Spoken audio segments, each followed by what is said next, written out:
የፌዴራል ከፍተኛ ፍርድ ቤት አንደኛ ልዩ ከባድ ወንጀል ችሎት ከኢትዮጵያ አየር መንገድ ደህንነት ጋር ተያይዞ በወንጀል የተከሰሱት እነ ዮሐንስ ዳንኤል ጆን ዳንኤል በእስራት እንዲቀጡ ወስኖ የታሰሩት በቂ ስለሆነ ከእስር እንዲፈቱ ትዕዛዝ ሰጥቷል። የፍትህ ሚኒስቴር የተደራጁና ድንበር ተሻጋሪ ጉዳዮች አቃቢ ሕግ በዮሐንስ ዳንኤል ጆን ዳንኤል፣ አማኑኤል መውጫና ናትናኤል ወንደሰን፣ ኤልያስ ደሪባና የዲዲያ ነጻነት ነሐሴ 16 2016 ዓ.ም ከምሽቱ በግምት 3:30 ሰዓት ላይ ከአዲስ አበባ ወደ መቀለ ከተማ በመጓዝ አውሮፕላኑ ለበረራ ዝግጁ ቢሆንም የአየር ሁኔታው ለበረራ አዳጋች በመሆኑ በረራው ቢደረግ የሚያደርሰውን ከባድ አደጋ ለመከላከል ጉዞው ተሰርዞ መንገደኞች ከአውሮፕላን እንዲወርዱ ሲነገራቸው በረራው በግድ መደረግ አለበት አንወርድም በማለት ቀሪ ተሳፋሪዎችም እንዳይወርዱ በመከልከል አሳድመዋል በሚል በዝርዝር ተጠቅሶ ክስ አቅርቦባቸው ነበር ተብሏል።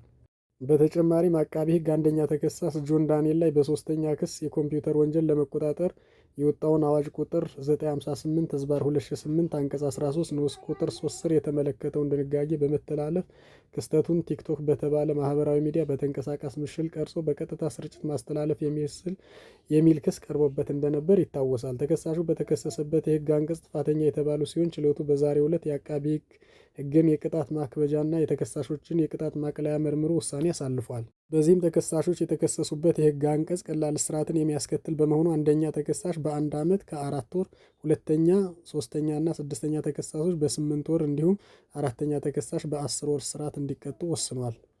በመሆኑም ተከሳሾቹ በእስር ላይ የቆዩበት ጊዜ ተሰልቶ ተከሳሾች እንዲፈቱ የፌዴራል ከፍተኛ ፍርድ ቤት አንደኛ ልዩ ከባድ ወንጀል ችሎት ውሳኔ አሳልፏል ተብሏል።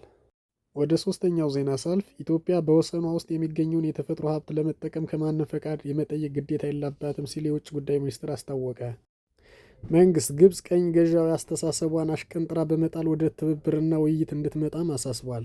የኢትዮጵያ ፌዴራላዊ ዲሞክራሲያዊ ሪፐብሊክ የውጭ ጉዳይ ሚኒስትር ከቀይ ግዛት ዘመን ባልተላቀቀ አስተሳሰብ ተይዘዋል ያላቸውን የግብጽ ባለስልጣናትን የሚያሰሟቸውን ተደጋጋሚ የውይይት ክልከላና በግልጽም ይሁን በተዘዋዋሪ የሚሰነዘሩ ማስፈራሪያዎችን አጥብቆ ኮነነ።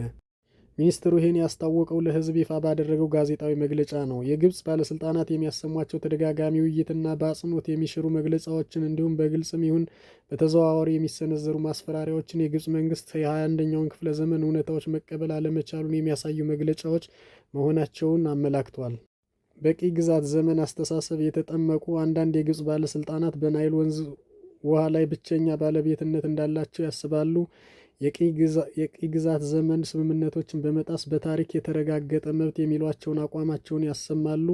ካይሮ የፈለገችውን የሚያደርጉት ደካማና የተከፋፈለ ጥገኛ መንግስታት እንዲኖራት በማሰብ የግብጽ ባለስልጣናት በአፍሪካ ቀንድ ውስጥ የኢትዮጵያን ያካተተ ግን በእሷ ብቻ ያልተገደበ የማተራመስ ዘመቻ እያካሄዱ እንደሆነ ሚኒስትሩ ገልጿል። ይህ የተሳሳተ አካሄድና ጥረት የአመራርና የአስተሳሰብ ድክመት ውጤት መሆኑንም አስረድቷል። ኢትዮጵያ ይህን የኢትዮጵያን በፍጹም ያላንበረከከውን ጊዜ ያለፈበት የጥቃት አካሄድ ለመተው ጊዜው አሁን መሆኑን ጠቁማለች። ኢትዮጵያ በፓን አፍሪካኒዝም ላይ ያላት ጽኑ አቋምና በአህጉሪቱ በነበሩ የጸረ ቀይ ግዛት ትግሎች ሁሉ ድጋፍ ያደረገችበት ረዥምና ኩሩ ታሪክ እንዳላት ገልጿል። በመሆኑም ኢትዮጵያ ካይሮ ላይ ለማስወገድ እየተቸገረች ያለችውን የቅኝ አገዛዝ ቅርሶችን የምታስተናግድበት ቦታ የላትም ብሏል። ከሀገር ውስጥ የሚመነጨው አባይ ወንዝ ለናይል ተፋሰስ ውሃ 86 ያህል አስተዋጽኦ የሚያደርግ ሲሆን የአባይ ተፋሰስ የኢትዮጵያን 70% የገጸ ምድር ውሃ ይሸፍናልም ብሏል። ኢትዮጵያ ልክ እንደ ሌሎች የተፋሰስ ሀገራት ሁሉ ይህን የተፈጥሮ ሀብት የመጠቀም መብት አላት። ፍትሐዊ፣ ምክንያታዊና ፍትሐዊ አጠቃቀም በዚህ ሁኔታ ተፈጻሚነት ያለው ዓለም አቀፍ ሕግ መሰረታዊ መርህ ነው። ኢትዮጵያ በወሰኗ ውስጥ የሚገኘውን የተፈጥሮ ሀብት ለመጠቀም ከማንም ፈቃድ የመጠየቅ ግዴታ እንደሌለባት የውጭ ጉዳይ ሚኒስቴር በመግለጫው አመላክቷል። በቀድሞ ጊዜ ግብጽ ለድርድር የቀረበች በማስመሰል በእንቅፋትና ብቸኛ የውሃ ባለቤትነት ጥያቄዋ መፍትሄ እንዳይመጣ ስታደርግ ቆይታለች። አሁን ግን ውይይትን የመካድና የጠላትነት ንግግሯን የማጠናከር ፖሊሲ ይፋዊ ሆኗል። ግብጽ ውይይት በመካድ ግጭት ለመቀስቀስ እየሞከረች ነው ሲል ሚኒስትሩ አሳስቧል። ሚኒስትሩ አክሎም ይህንን ኃላፊነት የጎደለው ባህሪ ያሳሰባቸው አካላት ሁሉ እንዲያወግዙም ጥሪ አቅርበዋል። የአዲስ አበባ ገቢዎች ቢሮ 100 ሚሊዮን ብር በላይ ወጪ የተደረገበት የቁጥጥር ባለሙያዎች የቦዲ ምርመራ ካሜራ ቴክኖሎጂ ጥቅም ላይ መዋሉ መጀመሩን አስታውቋል።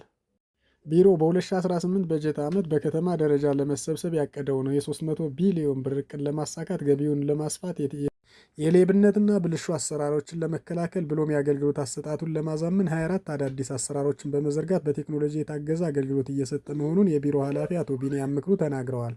በዚህም በከተማ አስተዳደሩ ከ100 ሚሊዮን ብር በላይ ወጪ የተደረገበት 280 የቁጥጥር ባለሙያዎች የቦዲ ምርመራ የካሜራ ወደ ስራ ማስገባቱን ገልጿል። የካሜራ ቴክኖሎጂው የቁጥጥር ባለሙያ ልብስ ላይ በመግጠም የቁጥጥር ስራዎቻችን በድምፅና በምስል በመቅረጽ ከዋና መስሪያ ቤትና ከቅርንጫፍ ጽሕፈት ቤቶች ለመከታተል የሚያስችል መሆኑን አቶ ቢንያም አብራርተዋል። ቴክኖሎጂው እያንዳንዱ በቡድን የሚንቀሳቀሱ የቁጥጥር ባለሙያዎች ከግብር ከፋዮች ጋር የሚያደርጓቸውን ንግግሮች በድምፅና በምስል ከዋና መስሪያ ቤቱ በመከታተል በግብር ከፋዩ ዘንድ የሚነሱ ቅሬታዎችን ለመቆጣጠር እንደሚያስችል የቢሮ ኃላፊው አስረድተዋል። ከመርካቶ ጀምሮ በከተማችን በተለያዩ የገበያ ቦታዎች ወደ ስራ የገባው የቴክኖሎጂ መሳሪያው በቅሬታ አቀራረብና አፈታት ስርዓት ላይ ትልቅ ሚና እንዳለው ተመላክቷል።